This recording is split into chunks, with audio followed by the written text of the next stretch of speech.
My name is Hannah Miller. I'm 34, and maybe you've been there too, sitting at a family table where every story is about someone else's success, while your own hard work is brushed aside like it never mattered.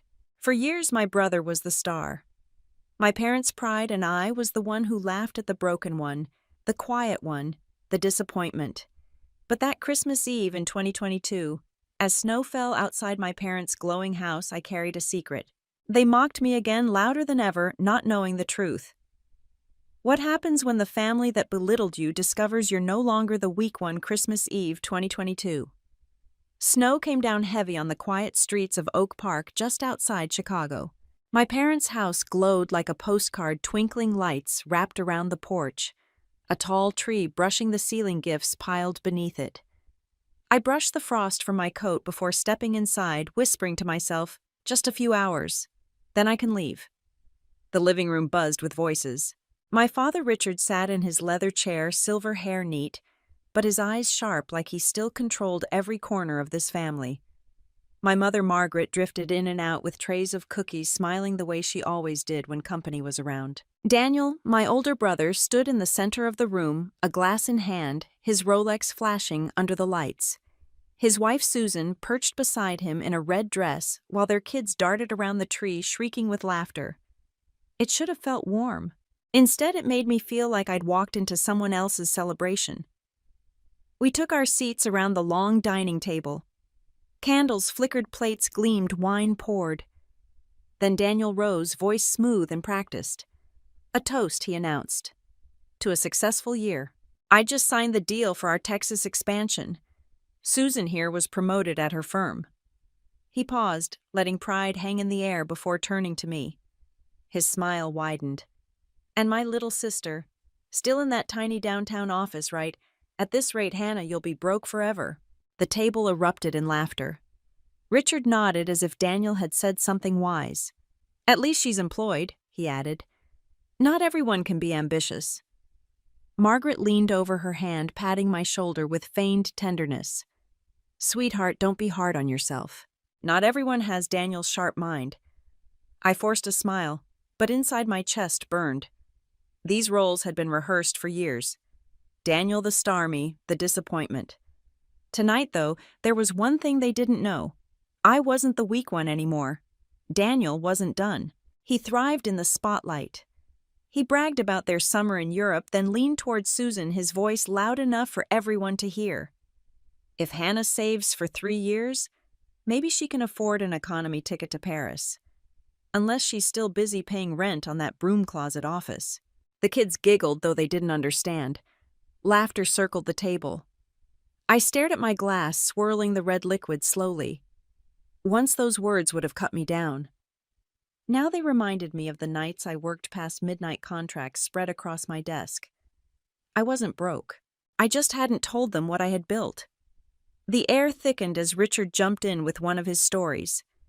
He recalled a deal Daniel had wisely walked away from, making sure to note, not every risk is worth taking. That's the mark of real success.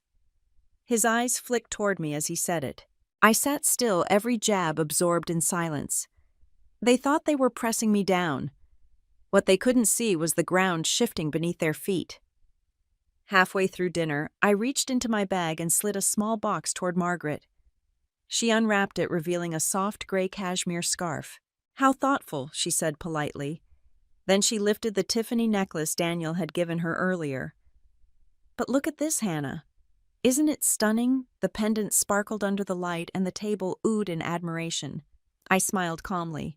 What no one realized was that the scarf came from a boutique inside Miller Tower, a building with my name on the deed. A quiet proof. They dismissed it as nothing, but to me it was a marker of how far I'd come. Dinner rolled on with more laughter, more clinking glasses. Daniel drained his wine and clapped me on the back, harder than necessary. Remember, Hannah, family's always here for you. If that office of yours shuts down, call me. I'll find you a spot. The table roared again. I lifted my head and met his eyes. No smile, no retort, just a steady, cold stare. For the first time, I saw his grin falter just for a second before he looked away. If there had been a camera, It would have stopped there, catching my face no longer marked by defeat, but by resolve. I sat through the rest of dinner listening to the chatter, the clink of cutlery, outwardly calm, inwardly steady. While they laughed at the same old jokes, I held a secret none of them could imagine. They thought I was broke. They thought I was small. They had no idea what was coming. The wine at the table was still warm on my lips when old memories came rushing back. Childhood has a way of clinging to you like a shadow that never loosens its grip. In our wooden house on the edge of Chicago's suburbs, everything revolved around Daniel. His pictures lined the hallway: Daniel in a basketball jersey, Daniel with a trophy, Daniel smiling proudly with our father's arm around him. My presence barely registered just one family portrait where I stood in the corner smiling faintly as if I had wandered into the frame by accident. I remember one moment vividly. I was in 5th grade and had just brought home a report card filled with straight A's. My heart pounded as I handed it to my parents, hoping for a smile, maybe even a hug. My father glanced at it, muttered, "Good, keep it up," then tossed it aside as Daniel stormed in, drenched in sweat from a basketball game. He lifted a silver medal into the air, shouting, "I won!" The house erupted. My parents, even the neighbors who had stopped by, clapped and cheered, as though he had brought home an Olympic title. I stood frozen, my report card still in my hands. No one remembered me. No one cared that I had achieved perfection in every subject. Another memory stings just as sharp.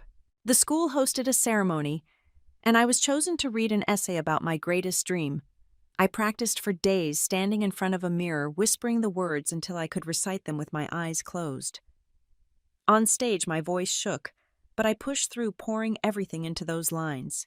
When I finished, a smattering of polite applause rose from the audience. Then Daniel's name was announced as Athlete of the Year. The auditorium exploded in cheers, whistles, stomps that shook the floor. I clapped until my palms stung, forcing a smile, but inside I felt myself shrinking into nothing. Favoritism wasn't a one-time slip. It became the rhythm of our home. Every holiday, every dinner, every story we told circled back to Daniel.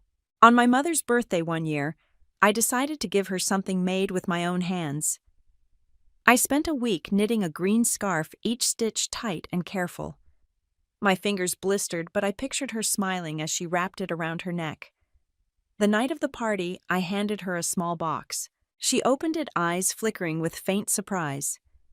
"Sweet Hannah, that's very cute." Before the warmth could settle in, Daniel placed his box on the table. Inside was a brand-name leather wallet, the logo shining under the light. My mother gasped. "Oh my God, Daniel, this is perfect." The family rushed over, praising, touching, laughing. My scarf slipped from her lap onto a chair and stayed there forgotten. I stood quietly, my heart heavy, realizing that my love and effort meant little compared to a label. That was the story of my childhood, overshadowed, unheard, erased in plain sight. But there was one person who noticed. Our elderly neighbor, Mrs. Anderson, sometimes joined family gatherings. That night, as everyone fussed over Daniel's gift, she bent down, picked up the scarf, and wrapped it gently around her neck. She looked straight at me and said softly, "You have skill in these hands, Hannah. Don't ever let anyone convince you otherwise." Her words were small, but they landed deep. In a house where my worth was measured against my brother's shine, her voice became a lifeline. Later that night, I lay in my room, the sounds of laughter drifting up from downstairs. I stared at the scarf on my bed, one loose thread unraveling at the edge. My chest tightened, but I clutched it close, whispering to myself that I would hold on. That was the night I learned silence. I learned to swallow tears, to bury anger. But in that silence, something else took root. A small, stubborn fire. A promise that one day I would no longer live as Daniel's shadow. Years passed, but the pattern never changed. Daniel remained the star, praised, admired, celebrated while I became background noise, a footnote. And yet, as I stepped into adulthood, I began to see that it wasn't just my family who thought that way. The world outside was waiting with its own judgments, ready to remind me that in their eyes, I would never measure up. and that was the next lesson I had to learn. My conviction was tested almost immediately. One winter afternoon, some of my old college classmates dropped by. They were the same people I used to cram with in economics classes, only now they walked into my shabby office wearing sharp suits and polished shoes. Their laughter carried that new tone, the kind that comes with a steady paycheck and a title on a business card. When they stepped inside, they froze for a moment, then burst into laughter. "This is your big company. Looks like a broom closet," one of them joked, shaking his head. I forced a smile, pulled out the old coffee pot, and poured them each a cup. The coffee was lukewarm, the mugs chipped, but I tried. They didn't stop. Their whispers weren't even whispers. "Can you imagine working in this dump? Who would take her seriously?" The sound of their laughter lingered long after they left, echoing down the narrow hallway. I sat alone at my desk, surrounded by folders no one had signed, and for the first time in months, the silence felt heavier than the snow piling outside. But that wasn't the end. A week later, I bumped into my old internship supervisor. He invited me to a cafe downtown, and I thought maybe finally a chance at a real connection. I ordered tea, carefully laid out my notes, and shared my ideas about real estate ventures. He leaned back, gave me that practiced smile older men use when they're about to dismiss you kindly. "Hannah, you're smart, but be realistic. Instead of burying yourself in these risky schemes, why not settle down with a successful man? Leave these heavy things to men. That's what they're built for." His words cut in the most polite tone possible. I kept my face straight, but under the table my hands clenched until they shook. That night I went back to my tiny office. Snow fell thick, covering the city in silence. Inside, the heater barely worked and the cold bit into my fingers. Still I sat under the weak yellow lamp, scribbling through financial sheets, correcting line after line. My hands were red and raw, the skin cracking at the knuckles. But each number, each word I wrote, felt like another brick I was laying into the foundation of a future I refused to let anyone dismiss. I caught sight of my hands trembling and rough, and suddenly Mrs. Anderson's voice came back, the old neighbor who once told me, "You have skillful hands, Hannah. Don't let anyone make you think otherwise." That memory held me upright that night. Days passed, and I decided to take the next risk. I put on my old blazer, faded at the seams, and walked into a meeting with a small group of investors. My documents were neatly bound, my presentation rehearsed down to the pauses. My palms sweated as I passed out copies. I stood in front of them, speaking with every ounce of conviction I could muster. When I finished, I waited chest tight, heart pounding. Then one of them chuckled. "You expect us to put money into a project pitched by a girl in a back alley office? Sorry, Hannah. We invest in reality, not in dreams." The whole room broke into laughter. Chairs scraped, papers shuffled, and just like that, they dismissed me. Heat rose to my face, burning, but I didn't let a single tear fall. I gathered my documents, thanked them for their time, and walked out with my head high. Inside, I whispered to myself, if not them, someone else. I'm not done. That night, I returned to my office once more. The street outside was empty, the snow still falling. I spread my plans across the desk, picked up my pen, and wrote one more line at the bottom. One day they'll knock on my door. I didn't know when. I didn't know how, but I knew it would happen. And in that moment, the real journey began, the kind where every rejection is just fuel, every sneer another reason to keep going. The years from 2014 to 2017 nearly broke me. My office sat between two dusty storefronts downtown, its cracked window pane rattling every time the bus passed. The heater groaned in winter, the ceiling fan clattered in summer, and the only thing steady was the stack of bills on my desk. My savings thinned to almost nothing. Every decision felt like a coin toss, but I told myself the market was shifting, and if I kept pushing, there had to be room for me somewhere. In the mornings, I took buses out to forgotten suburbs, jotting notes on vacant lots, where weeds pushed through the concrete. Afternoons, I knocked on bank doors, proposals clutched tight, hoping someone would see promise where others saw waste. Nights I sat hunched under a yellow lamp, rewriting numbers until the ink blurred and my eyes stung. I whispered to myself, if I work hard enough, someone will notice. But no one did. I remember a sweltering July afternoon in 2015, sitting at a Starbucks with three investors I had begged to meet. I arrived early, arranged my binders in a neat stack, and practiced my opening pitch under my breath.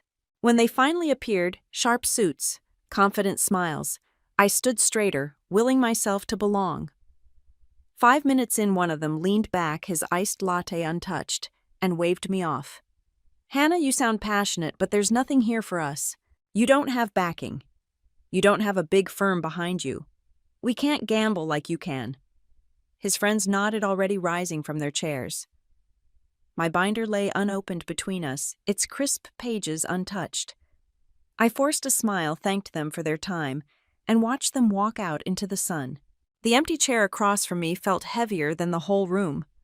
Still, I refused to stop. By 2016, I scraped together the courage to take a bigger risk. An old lot on the outskirts of Chicago caught my eye. Nothing but cracked pavement and boarded windows, but I imagined rental housing a project that could at least steady my footing. I went to the bank trembling but determined. The loan process felt like a trial. Officers combed through every line of my plan, their questions sharper than knives. One of them, a man in a spotless gray suit, eyed me with polite pity. "Are you sure you understand the risks projects like this usually require? More established leadership? A man's name on the paperwork at least." I bit my tongue until my jaw ached. My pen scratched across the forms anyway. I signed every line, fully aware of the risk.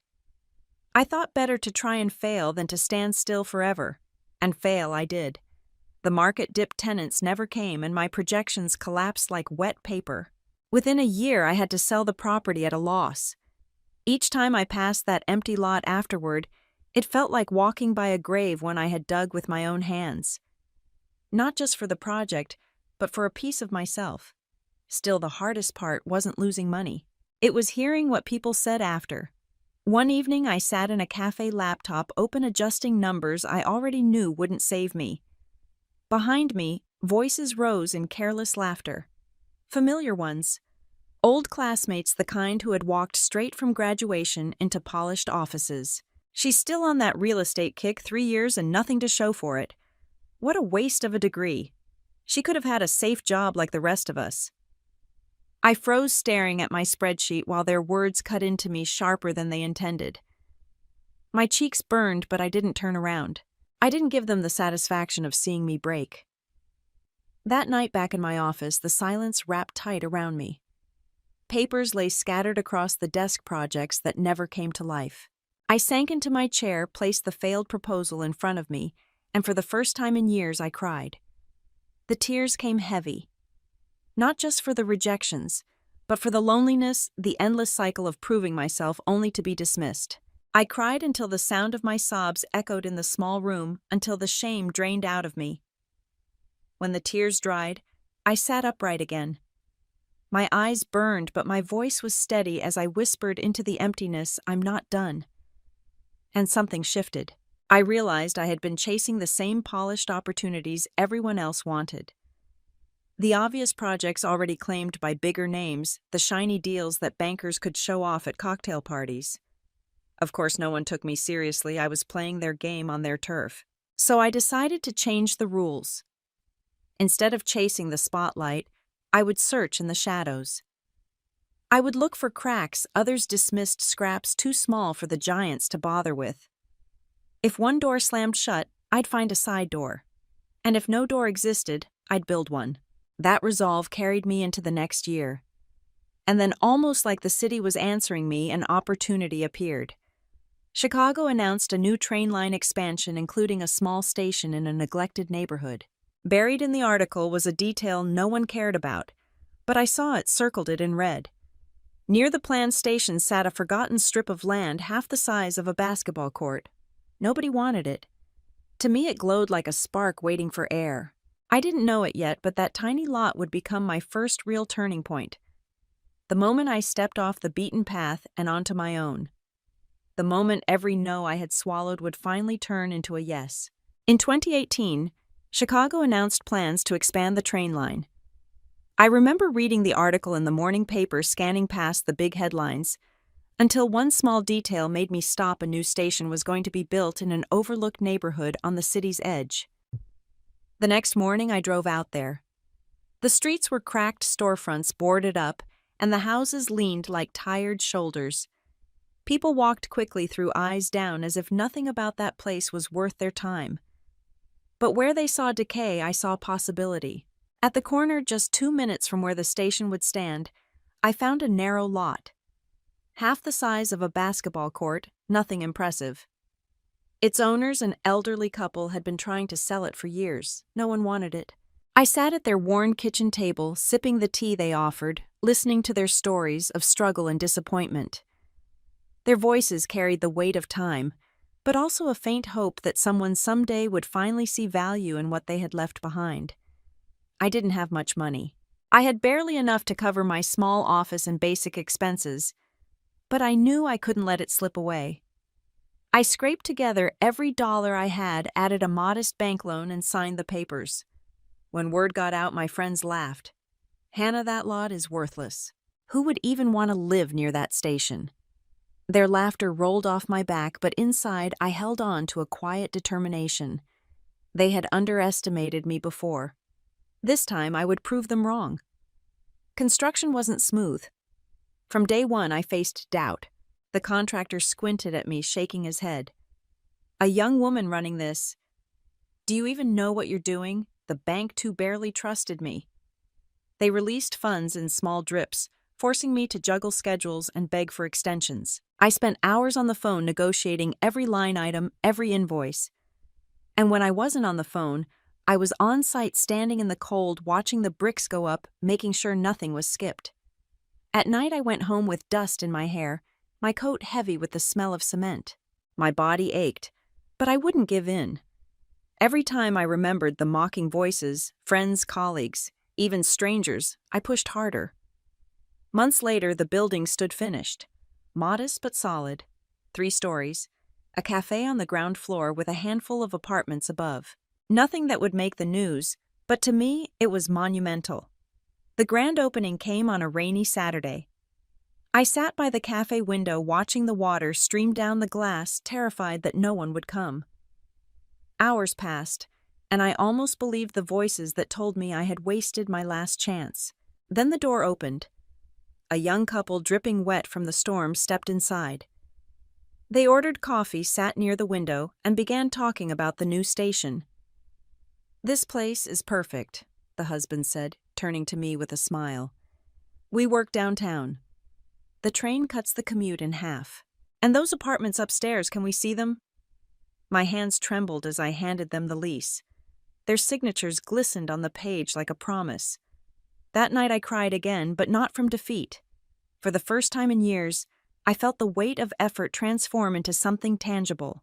I had built this, and someone believed in it enough to call it home. Word spread quickly. Within 6 months, every unit was filled. Families moved in. The cafe bustled with customers on their way to and from the station. And the revenue, though modest, was steady. One afternoon, I held the final signed lease in my hand. My pulse raced. It wasn't millions, it wasn't flashy, but it was profitable. Real and deniable profit.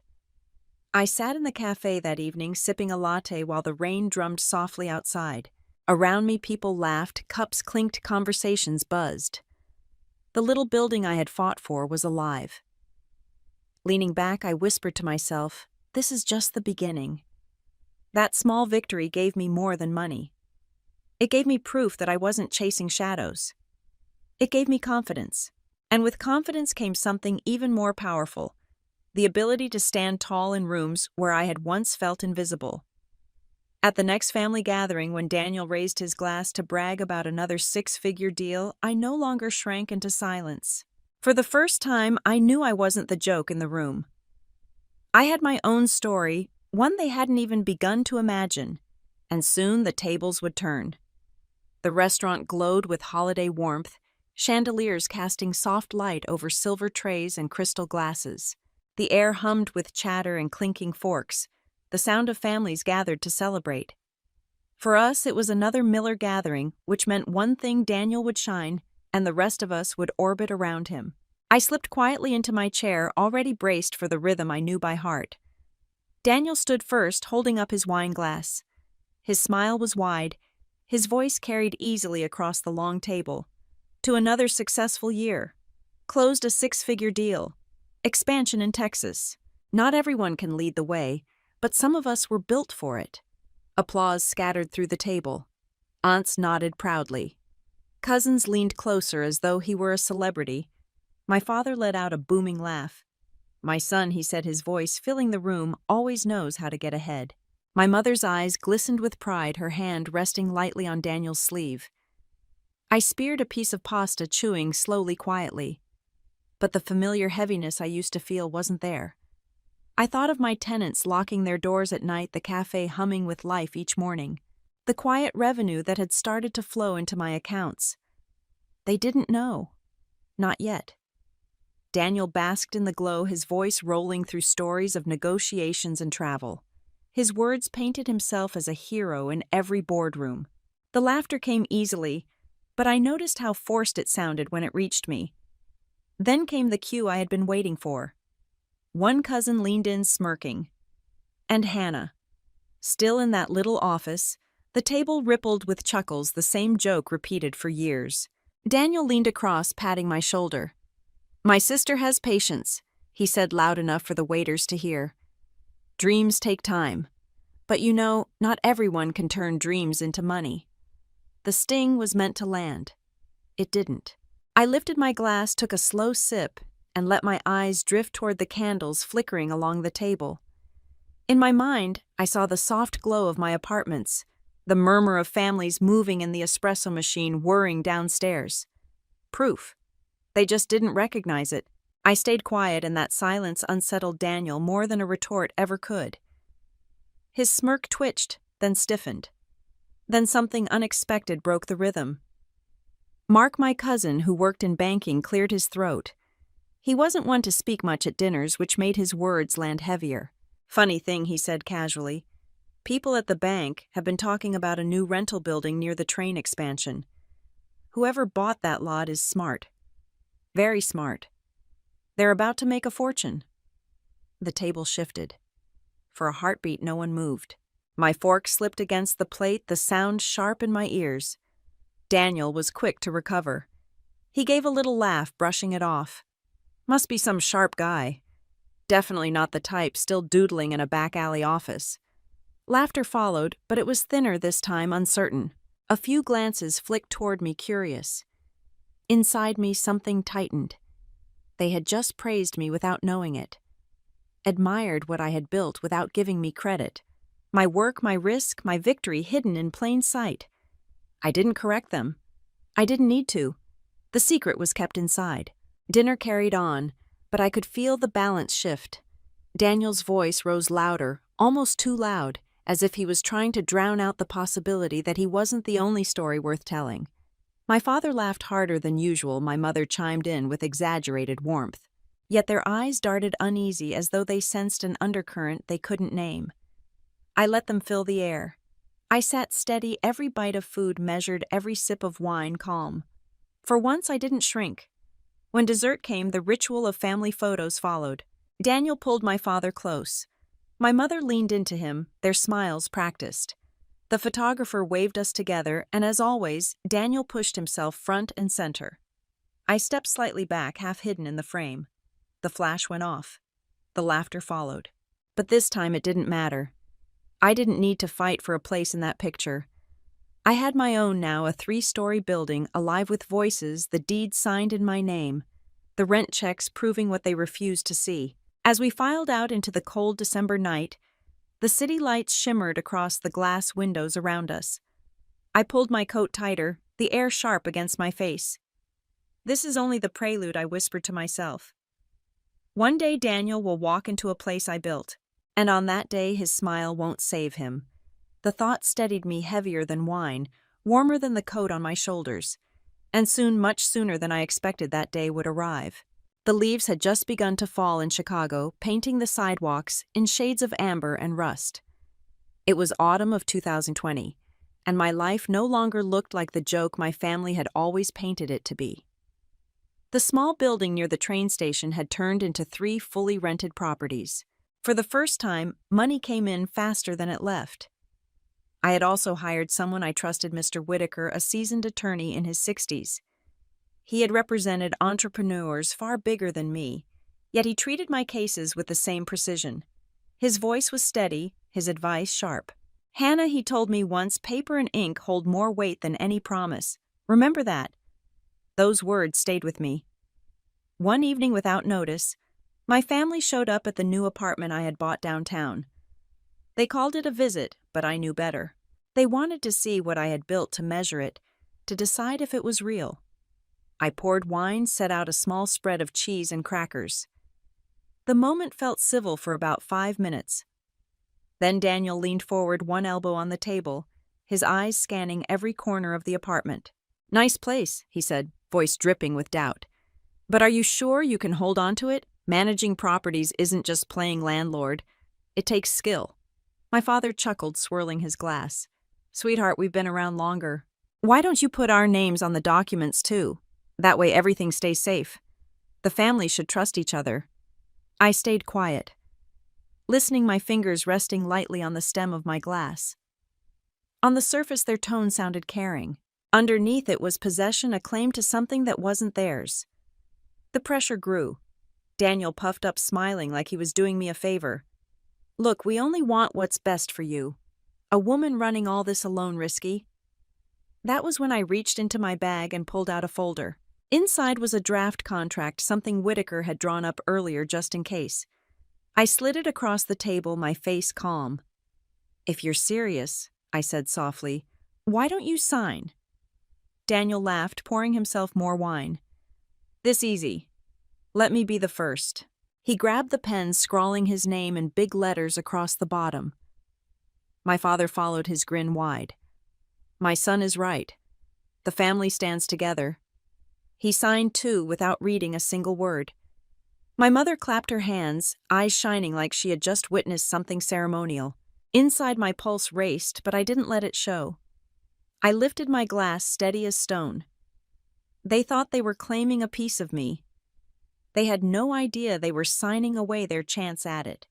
The next morning, I walked into Whitaker's office with the folder under my arm. He put on his glasses, read slowly, then looked up with an expression I hadn't seen before, a flicker of surprise. "Hannah," he said, his tone deliberate, "do you realize what this means? They signed without understanding. If there's ever a dispute, you now hold proof that they've renounced any rights to your assets. This is ironclad." For a moment, I couldn't breathe. Then I felt a smile spreading across my face, not the polite smile my family knew, not the strained one I had practiced for years. This was something else. That night, back in the quiet of my apartment, I spread the contract across the table. The ink was still bold, their signatures messy from too much wine. Daniel's confidence, my father's arrogance, they were all there, captured in black and white. I stared at the paper, my hand resting on the edge. How many times had they laughed at me, told me I was nothing, insisted I would always be beneath them? And now their own hands had given me the strongest weapon I could ever wield. I whispered into the silence, "The day they walk through my doors, I'll put this on the table. And that day, not one of them will laugh." The thought was sharper than revenge. It was a certainty. But Whitaker's words echoed in my head. A piece of paper could shield me, but it wasn't enough. To make it undeniable, to silence them forever, I needed something bigger, something they could never dismiss or downplay. That was when the dream took shape. Not just another building, a tower, one that reached into the Chicago skyline, impossible to ignore. A landmark with my name attached so that every glance upward would carry proof of what I had built. As the city lights flickered outside my window, I folded the contract carefully, slid it back into the folder, and locked it away. My hands trembled slightly, not from fear, but from the weight of what was coming. The signatures were mine now. The power was mine. And soon, so would the skyline. Spring of 2021. I found myself standing on the roof of the first building I had ever owned. The air was crisp, the city lights glittered against the night, and the skyscrapers downtown seemed to pierce the sky. I whispered to myself, almost like a vow, One day I'll have one of those. A tower no one can ignore.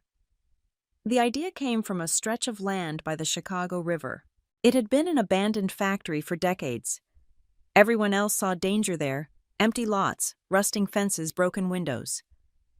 I saw something else. The location was perfect, just off a main road with a sweeping view of the river. I thought if I could raise a tower here, its value would multiply tenfold. I carried that thought straight into Whitaker's office. I laid down the preliminary sketches on his desk. He studied them with his usual furrowed brow. "Hannah," he said slowly, "this isn't a small project. This is a leap from being a modest investor to the owner of a skyscraper. Are you ready for that?" I didn't hesitate. If I stop at small buildings, I'll be overlooked forever. I need something no one can dismiss. That was the first of many hard conversations. I met architects, engineers, and contractors. Every room I walked into, I felt the stares. Some hid their doubts better than others, but most didn't bother. "You're the owner," they'd ask. "Are you sure you can handle a project worth hundreds of millions?" I didn't have the money in hand. Not yet. But I had vision and patience. I began negotiating with banks then, with private investors, inching forward with every meeting. Each rejection stung, but I kept showing up, folder in hand, voice steady. Of course the road wasn't smooth. At one bank meeting, a gray-haired board member cut me off mid-sentence. His voice dripped with condescension. "Do you know how many skyscraper projects have failed, Hannah? We can't gamble on your fantasy." My grip on the documents tightened, but my tone stayed calm. "You call it fantasy. I call it the future." Another investor tried to corner me. He leaned back in his chair, smirking. "We'll fund you, but in return, we'll control the project." I gathered my papers, pushed back my chair, and stood. "I'm looking for partners, not masters." Then I walked out. Weeks later, when local papers picked up my proposal, that same investor called back. His tone had changed. Suddenly he was willing to reconsider. Just as the pressure was peaking, help came from the most unexpected place: David Chen. His name carried weight in the Asian American business community. He called me one afternoon, his voice measured but warm. "Your father never trusted me, Hannah," he admitted. "He thought I didn't belong. But I see something in you. I see persistence, and I believe in this project." His offer wasn't enormous, but it was the first solid yes. And once one investor said yes, others followed. Like dominoes, doors began to open. The day the ground broke on the site, I wore a hard hat and boots, standing where rusted fences once cut off the land. The machines roared to life, claws tearing into the earth, engines pounding like drums. Dust filled the air, and the metallic tang of steel drifted through my lungs. I felt the ground tremble beneath my feet, and I knew this was it. The biggest fight of my life had begun. I whispered the name, tasting it like a promised Miller Tower. But success draws attention. By the time the first walls rose, my family had caught the scent of change. For the first time, Daniel didn't laugh. He didn't mock. Instead, he edged closer, circling like someone who wanted a piece of what he hadn't built. And at the very next family gathering, he didn't hold back. He wanted in. He wanted a share of the tower. That was when the real war began. November 2021.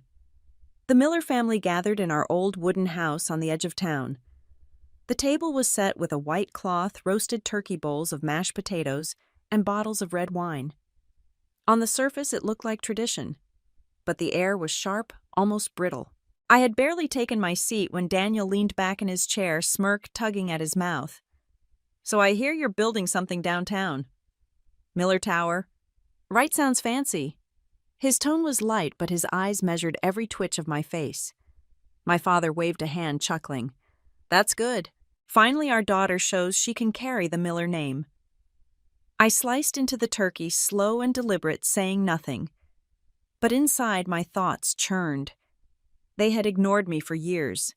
Now suddenly they cared. Daniel wasn't finished. He set his fork down and leaned forward. "You should let me in. Big projects like this need men to keep them steady. You've got determination, sure. But let's be real, without someone like me, it's just too much." The clink of cutlery on plates stopped. Every eye turned toward me. I met his stare with a thin smile. Interesting. Last I remember, you said I was just daydreaming in a broom closet office. What changed? My mother rushed in, her voice soft pleading. Hannah, don't be harsh. Families are stronger together. If you add your father and brother's names, people will respect you more. They'll see you as secure. Her words hit harder than Daniel's mockery. I had grown up with that same refrain. I needed them. I couldn't stand alone. And now, when my tower had already risen above 10 stories, they wanted to lay claim as if they had carried a single brick. Daniel's fist struck the table, rattling glasses. I'll be blunt. I want a stake in your project. Without me, you won't be able to hold it. I put my fork down, sat taller, and let my voice cut through the silence. Daniel, I built this myself. You didn't invest $1. You didn't give an hour. What exactly makes you think you deserve a piece of it? His face flushed red. My father's voice boomed, the weight of authority pressing into the room. Enough. Hannah, don't forget your life was built on this family. We raised you, gave you everything. If you've come this far, it's because of us. Don't turn your back on where you came from. My chest tightened, but I forced myself to breathe evenly. Inside my bag, I carried a folder with their sloppy signatures, the contract Daniel and my father had drunkenly signed months before. I wanted to pull it out, slap it onto the table, and watch their faces crack. Here. Proof that you gave it all up. But I didn't. Not yet. Timing is power. I looked directly at them instead. Roots aren't chains. I don't forget, but I don't owe. Not for this. The silence was deafening. Daniel gripped his wine glass so tightly that red liquid spilled over, bleeding across the tablecloth. My father's jaw tightened, his teeth grinding. My mother dabbed at her eyes, whispering, How can you say that? Hannah, to your own family. I stood, sliding my chair back slowly. I reached for my coat, draping it over my arm. At the doorway, I paused and let my voice settle, calm and steady. One day, when Miller Tower is finished, you'll understand. But not in the way you think. I walked out. Behind me, the crowded room sank into silence, broken only by my mother's quiet sobs and the roll of a wine glass as it tipped clattering across the table.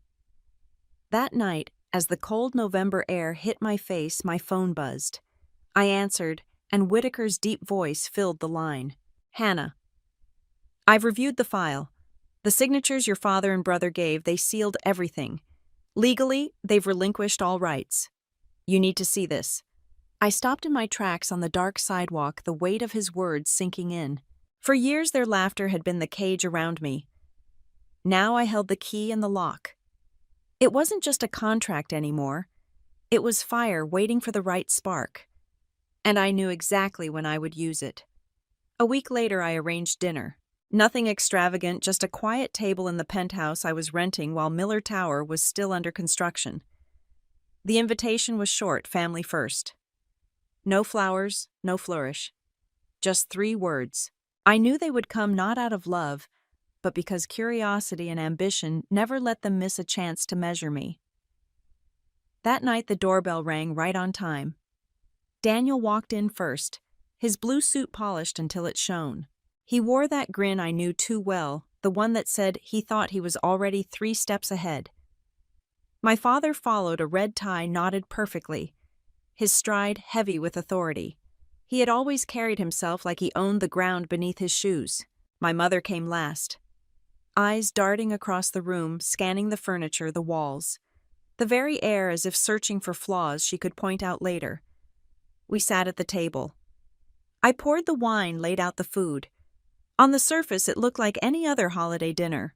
But beneath the clinking of cutlery, the air was taut, pulled so tight you could almost hear it hum. Daniel leaned back first, swirling his glass. His voice dripped with practiced charm, but there was steel under it. I've been thinking. Miller Tower is too much for you alone. Dad and I should manage it with you. That way it stays safe. My father nodded immediately, his tone calm but commanding. Listen to your brother, Hannah. Since you were a child, I've told you family is strength. If you refuse us, you'll only make things harder for yourself. I let them finish, then set my glass down with a soft click. My smile didn't waver.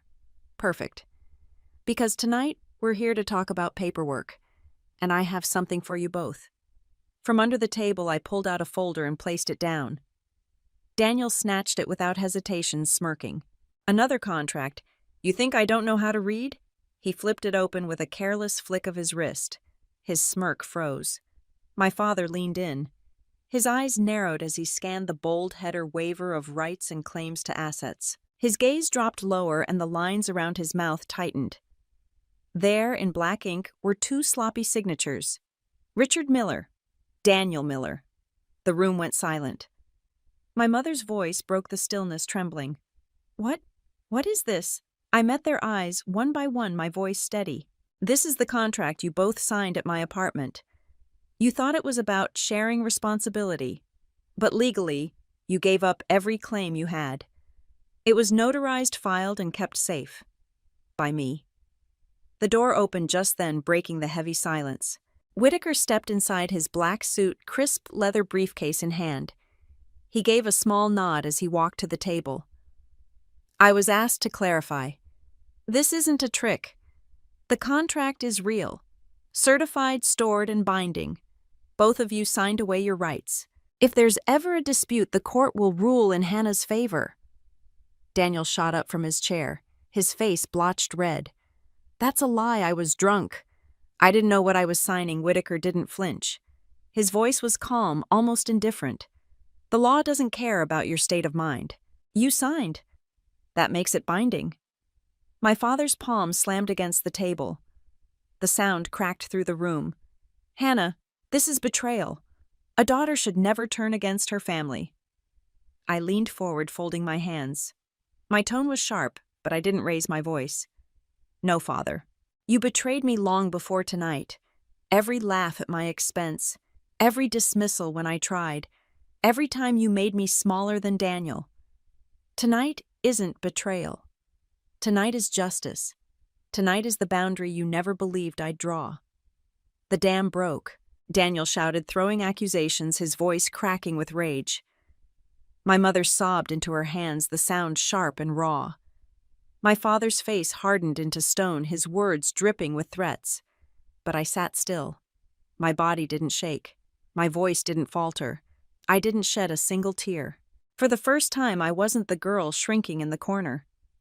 I was the woman at the head of the table.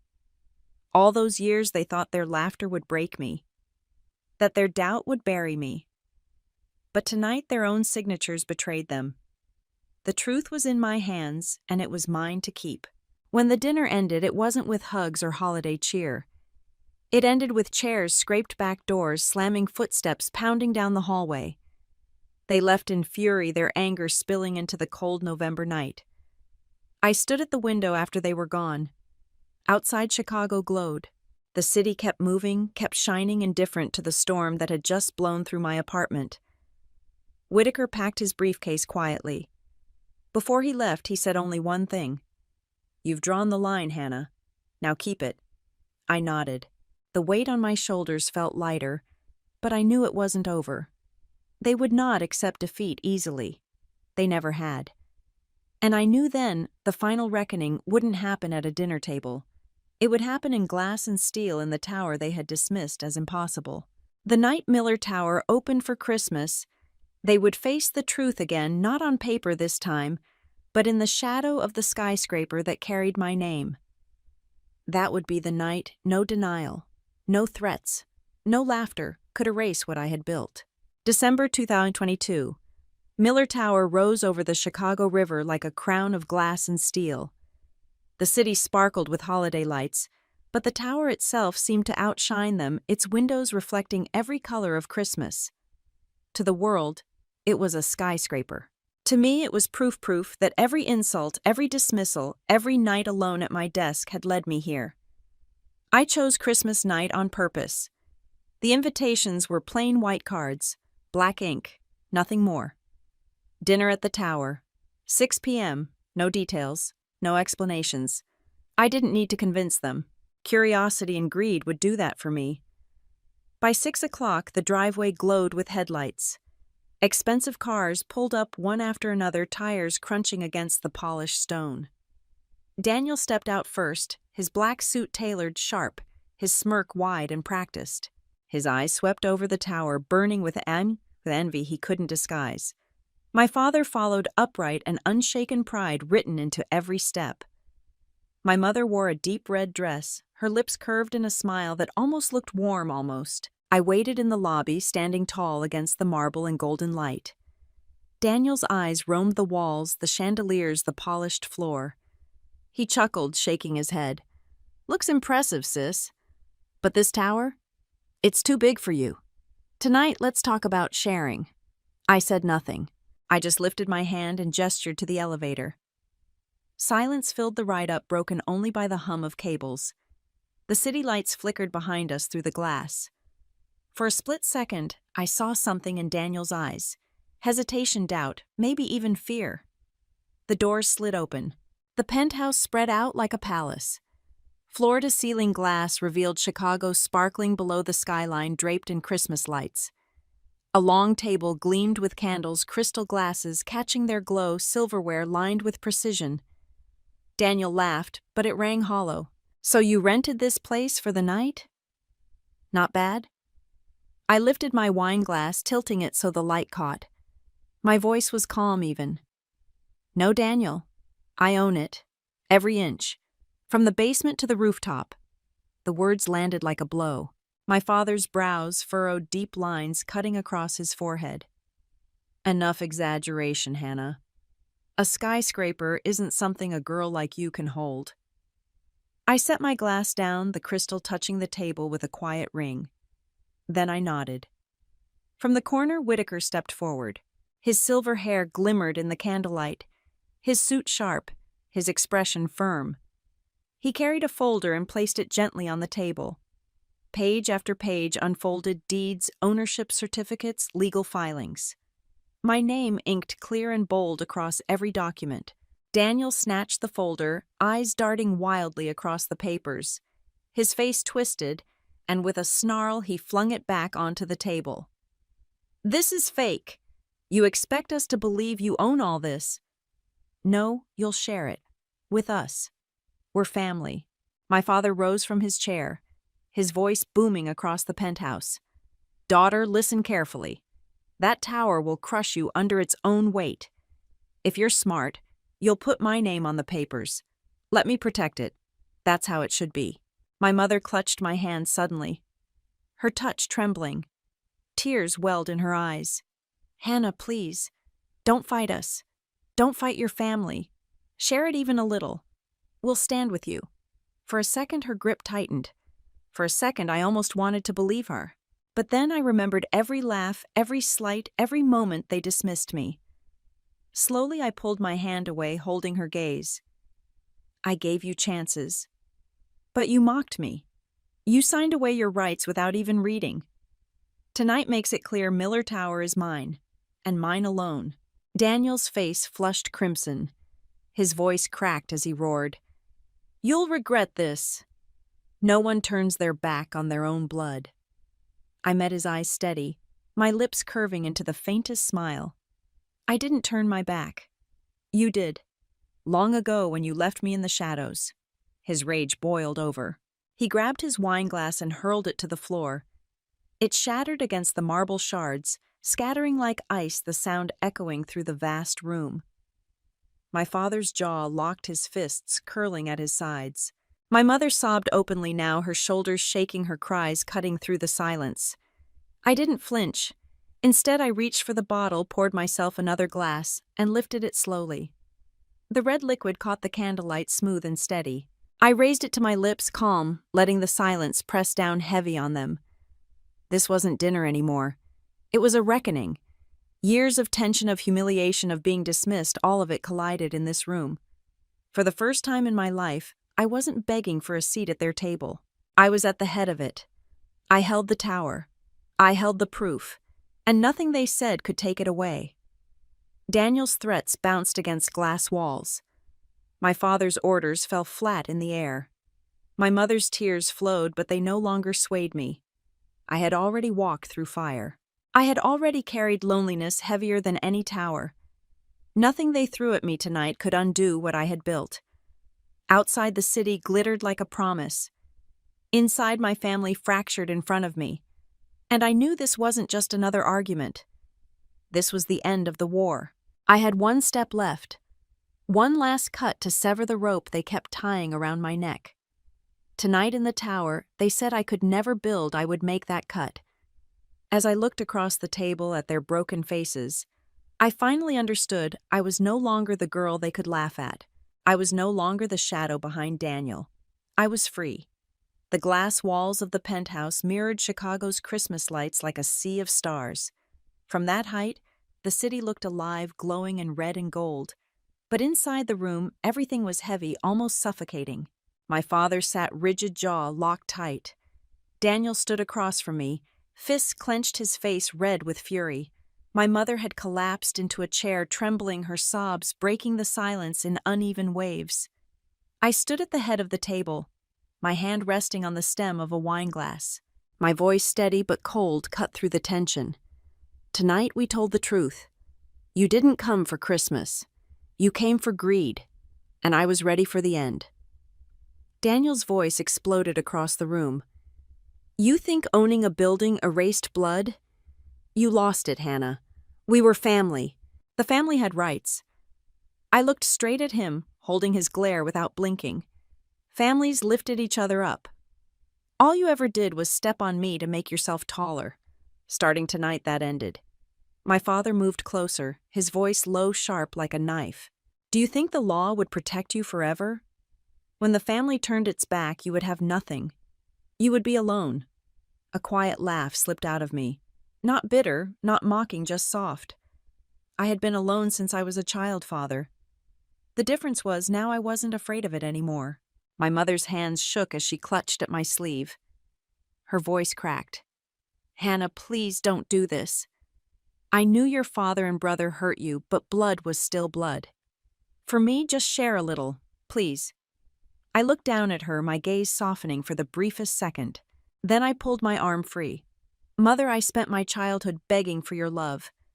I wouldn't beg anymore. I would not share. Not 1 cent. Daniel slammed his palm on the table so hard the glasses rattled. His shout tore through the room. You'll pay for this, Hannah. I didn't flinch. My hand rose instead. A single clap, sharp final. 2 security officers stepped inside, dressed in black suits, their movements calm and firm. They didn't need instructions, but I gave them anyway. Take them down. The room erupted. Daniel fought shouting insults that bounced uselessly off the marble walls. My father resisted with stiff shoulders, his glare locked on me, burning with rage, as the officers guided him toward the door. His stare promised war, but I didn't move. My mother cried openly, her hands stretching toward me, shaking desperate. I stood rooted. I didn't step forward. I didn't retreat. I let the moment hold. The elevator doors slid shut around them. Their voices faded down the shaft until there was nothing left but the echo of my decision. Silence fell like a curtain. When I turned, Whitaker was there. He had stayed in the corner the whole time, watching his presence steady, solid as stone. He stepped forward, his silver hair catching the glow of the chandelier. His voice was low, steady. Hannah, tonight, you made the right choice. Tonight you were free. I let the words settle, but I didn't answer. Instead, I walked to the wall of glass that looked out over Chicago. The city sparkled in celebration fireworks blooming faintly on the horizon. A cold breeze slipped through a narrow crack in the window, brushing across my face, lifting my hair just slightly. I lifted my glass, inhaled slowly, and let everything I had carried for years wash out of me. I thought of the tiny office where I first sat alone, staring at papers no one cared to sign. I thought of the laughter of my classmates, the sting of my boss's words, the way my family dismissed every win of mine as luck. And I thought of every night I cried in silence with no one there to see. All of it was finished now. I raised my glass higher. My voice was barely a whisper, but it filled the room all the same. To my family. The kind I chose, not the kind I was given. I drank the last sip. The taste was sharp, grounding, final. Behind me, Whitaker quietly gathered the papers from the table, slipping them into his briefcase. He didn't say another word, and I didn't need him to. He knew as I knew that this night would never leave me. It was the night the rope was cut. As the clock neared midnight, the city below erupted in cheers, fireworks bursting into the winter air. I stood there no longer the girl they had mocked, no longer the broke one at the Christmas table. I was Hannah Miller, owner of Miller Tower. But more than that, I was finally the owner of myself. And if you're listening to my story, I want to ask you one thing. What would you do if the family that once dismissed you came knocking when you had finally built your success? Leave your thoughts below. And if you want more stories of revenge of people reclaiming dignity after years in the shadows, stay close. There are many more tales worth. "We've decided you're not welcome here anymore," Amanda declared, locking the entrance to the beach house. Her perfectly manicured nails gripped the doorframe as she looked down at me from the porch. "This is our family property now, and quite frankly, you don't fit in." I stood quietly in the warm summer breeze, beach bag still in hand, watching my sister-in-law's smug expression. Behind her, I could hear my nieces splashing in the pool, their laughter mixing with the sound of crashing waves from the private beach. My name is Sarah Parker, and at 34, I found myself being banned from the place that had been my summer sanctuary for the past 12 years. Even after losing my husband Michael in a car accident 2 years ago, this beach house had remained my connection to him, to the family we'd built, to the memories we'd shared. "Did you hear me?" Amanda's voice sharpened with irritation at my silence. "You need to leave. Now." I adjusted my sunglasses, maintaining my composure. "Of course, Amanda, I understand completely." My calm response seemed to throw her off balance. She'd clearly been expecting a fight. "Well, good," she stuttered, clearly disappointed by my lack of resistance. "And don't try calling Dad about this. He agrees it's time for you to move on. You're not really family anymore, are you?" That last bar was meant to hurt, but I simply nodded and turned away, walking back to my car with measured steps. Behind me, I heard the door slam shut with unnecessary force. As I drove away from the beautiful Victorian beach house, my mind drifted back to the conversation I'd had with Eleanor, my mother-in-law, just weeks before she passed away 6 months ago. "Sarah, darling," she'd said, holding my hand in her hospital room, "I need you to promise me something." "Anything, Mom," I'd replied, still calling her Mom, even though Michael was gone. She'd been more of a mother to me than my own had ever been. "Promise me you'll be patient. Amanda, she's always been difficult, but she's about to learn some hard lessons. I need you to handle things with grace when the time comes." I hadn't understood then what she meant, but I promised anyway. Eleanor had always been wise, seeing things others missed. She'd welcomed me into the family with open arms 15 years ago, despite Amanda's immediate hostility toward her brother's gold-digging wife. Now, as I drove home, my phone buzzed repeatedly with messages from various family members. Amanda had apparently wasted no time spreading the news of my exile from the beach house. "How dare you make a scene?" I hadn't. Amanda's children were traumatized. They were happily swimming. "You should be ashamed." I wasn't. I silenced my phone and focused on driving, remembering Eleanor's last knowing smile and the envelope her lawyer had given me after the funeral.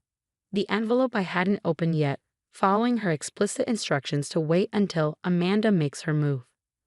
At home, I made myself a cup of tea and finally opened my safe, pulling out the thick envelope. Inside, I found property deeds, bank statements, and a letter written in Eleanor's elegant handwriting. "My dearest Sarah, if you're reading this, it means Amanda has finally shown her true colors regarding the beach house. What she doesn't know, what none of them know, is that Michael and I had the property transferred to your name 5 years ago. The beach house is yours, my darling girl, along with the trust fund that maintains it. I love all my children, but I've watched how Amanda has treated you, how she's tried to push you out of the family since the day you married Michael. Even after his death, you've shown nothing but grace and patience. You are more my daughter than she ever tried to be. I smiled, picturing Amanda's face when she realized who really owned her precious family property. But for now, I would wait patiently, just as Eleanor had taught me. After all, some lessons are best learned in the summer. The notification was delivered on a sunny Tuesday morning, exactly 3 weeks after Amanda had banned me from the beach house. I wasn't there to witness it, but my neighbor Lisa, who worked at the local coffee shop, gave me a detailed account of Amanda's very public meltdown. This is impossible. Amanda had screamed, waving the legal documents in the air while standing in line for her daily latte. This has to be fake. That gold digger forged these papers. I spent that morning tending to my garden, pulling weeds and planting new flowers, just as Eleanor had taught me. Gardens are like families, she used to say. Sometimes you have to remove what's toxic to let the beautiful things grow. My phone started ringing around noon. First came the angry text from Amanda. You manipulative witch. How dare you fake property documents? I'm calling the police. Then came the call from my father-in-law, Robert. Sarah, what's going on? Amanda's hysterical about some legal papers regarding the beach house. I took a deep breath. The papers aren't fake, Robert. Eleanor and Michael transferred the property to me 5 years ago. She left instructions with her lawyer to reveal this only if Amanda tried to force me out. The silence on the other end was deafening. Finally, Robert spoke, his voice heavy with realization. She knew. Eleanor knew exactly what Amanda would do once she was gone. Yes, I replied simply. She did. The next few days brought a parade of reactions from family members. Some were furious, believing Amanda's claims that I had somehow tricked Eleanor. Others, who had witnessed Amanda's behavior over the years, reached out with quiet support. My sister-in-law, Kate, Amanda's younger sister, called with laughter in her voice. Oh my God, Mom was brilliant. Amanda's been ranting for hours about how she's already hired contractors to gut the house. She even bragged about throwing away your and Michael's wedding photo album that was stored in the library. My heart clenched at this news, but then Kate continued, Don't worry, I rescued it. Mom gave me a spare key last year and asked me to remove anything precious once Amanda started making changes. The album's safe at my house. A week after the notification, Amanda's husband Tom showed up at my door. He looked uncomfortable, shifting from foot to foot on my porch. Sarah, can we work something out? Amanda's not handling this well. She's already told the kids the beach house would be their inheritance someday. We've made plans for renovations. I thought about all the times Amanda had excluded my children from family events after Michael died, claiming they weren't really part of the family anymore. How she'd slowly push me out of family gatherings, always with a sweet smile and a cruel comment. I'm sorry, Tom, I said, not feeling sorry at all. But the property is legally mine. Eleanor wanted it this way, and I intend to honor her wishes. But what about family? He pressed. Exactly, I replied quietly. What about family? He left without another word, but his question lingered in the air. Family. Amanda had spent years trying to erase me from hers, never realizing that Eleanor had seen everything, understood everything, and planned accordingly. That evening, I visited Michael's grave, placing fresh flowers beside his headstone. Your mother was quite something, I said softly, smiling at the marble stone. She protected me even after she was gone. The next day, a formal letter arrived from Amanda's lawyer, challenging the property transfer. I forwarded it to Eleanor's lawyer, who responded with years of meticulously kept records, including videos of Eleanor explicitly stating her wishes regarding the beach house. Your sister-in-law doesn't have a case, he assured me. Eleanor made sure everything was airtight. She even had psychological evaluations done before the transfer to prove she was of sound mind. I sat in my kitchen, reading through Eleanor's detailed records, and felt a deep sense of gratitude for this woman who had loved me like a daughter. She hadn't just left me a house. She'd given me the means to stand my ground against Amanda's attempts to erase my place in the family. As summer progressed, Amanda's attempts to claim the property grew more desperate. She tried appealing to other family members, spreading rumors about me, and even attempted to access the house illegally, only to find the locks had been changed. But I remained calm, just as Eleanor had asked. Sometimes the best response to chaos is perfect, patient silence. 3 months passed quickly, and the deadline for vacating the property arrived. I stood on the beach house porch early that morning, watching the sunrise over the ocean, just as Michael and I used to do. The key felt warm in my palm, not just a piece of metal, but a symbol of Eleanor's faith in me. Inside, the house still held echoes of happier times, despite Amanda's attempts to erase them. She had managed to remove some photos and replace some furniture. But the essence remained. The marks on the kitchen doorframe where we'd measured the kids' heights each summer. The small dent in the living room wall from Michael's enthusiastic Christmas decorating. The window seat where Eleanor used to read stories to all her grandchildren, even mine when Amanda wasn't around to object. I thought I'd find you here. I turned to see Kate standing in the doorway, holding a large box. I brought back the things I rescued, she said, setting the box down. Including this. She pulled out the wedding album Amanda had tried to throw away. As we sat on the porch steps, looking through the photos, Kate spoke softly. Mom told me what she was planning, made me promise not to tell anyone. She said, sometimes the kindest people need the strongest protection. Around noon, Amanda arrived with Tom and their children. Her face was tight with anger as she supervised the removal of their belongings. I stayed out of their way, letting them work. I hope you're happy, she spat as she carried out her last box. You've torn this family apart. I thought of Eleanor's letter, of her wisdom and foresight. No, Amanda. You did that all on your own. I'm just honoring your mother's wishes. After they left, I walked through the house, opening windows to let in the sea breeze. In Eleanor's old study, I found a sealed envelope taped under her desk drawer, marked for Sarah, after the storm. Inside was one last letter. My dearest Sarah, if you're reading this, the truth about the beach house has finally come out. I know Amanda's reaction has probably been difficult to bear, but you've handled it with the grace I always saw in you. This house isn't just about property or money. It's about legacy and love. You understood that from the first day Michael brought you here. You love this place not for its value, but for its heart. I'm trusting you to keep that heart beating. Open its doors to family, even to those who tried to close them to you. Show them what true family means. All my love, Mom. I wiped away tears and took out my phone, sending a group text to the entire family, including Amanda. The beach house will be open every Sunday for family dinner, just as it was when Eleanor was alive. Everyone is welcome. First dinner is this weekend. Love, Sarah. Responses trickled in slowly. Kate immediately replied with enthusiasm. Robert sent a simple thank you. Others responded with varying degrees of warmth. Amanda remained silent. That Sunday, I prepared Eleanor's famous seafood pasta and set the big table on the deck. Kate came early to help, bringing her kids who ran straight to their favorite spots on the beach. Gradually, other family members arrived, slightly awkward, but carrying dishes and warm greetings. As the sun began to set, I heard the unmistakable sound of Amanda's car. Through the kitchen window, I watched her sit there for a long moment before slowly getting out, holding a casserole dish. She walked up to the porch, her children running ahead to join their cousins on the beach. Eleanor's recipe, she said stiffly, holding out the dish. Mom always said no family dinner was complete without her green bean casserole.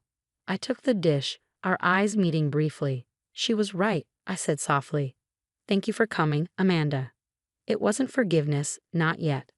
But as we all sat down to dinner, the sound of waves mixing with family chatter and children's laughter, I felt Eleanor's presence in every corner of the house. She had known that sometimes the strongest statements are made not through confrontation, but through quiet perseverance and an open door. The beach house had found its heart again, just as Eleanor had planned all along.